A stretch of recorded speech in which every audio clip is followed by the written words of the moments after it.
ஒவ்வொரு தேவனுடைய பிள்ளைகளுக்கும் அவர் தருகிறார். எல்லாருக்கும் ஒரே மாதிரி வஸ்திரம், எல்லாருக்கும் வெண் வஸ்திரம் தரித்து நடப்பார்கள் என்று வேதம் சொல்லுகிறது. எல்லாருக்கும் கொடுக்கிற தேவன். இன்னைக்கு நாம நினைச்சிட்டு இருக்கோம் அவர் எங்கேயா சாப்பாடு கொடுக்க போறார். நிச்சயமா சாப்பாடு கொடுக்கிறாருங்க. உங்களை கவலையை பட விட மாட்டார்.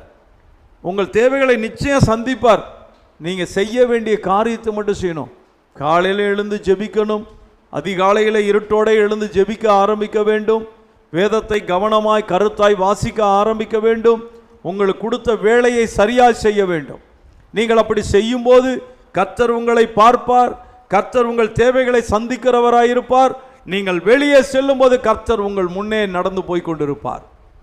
கோணலானவைகளை செவ்வையாக்கி போடுவார். தடைகளை நீக்கி போடுவார். நிச்சயமாகவே தேவன் உங்களை போஷிக்கிற தேவனாயிருக்கிறார். அவர் உங்களை கைவிட மாட்டார். இரண்டாவதாக உங்களுக்கு உடுத்துவிக்கிற தேவனாயிருக்கிறார்.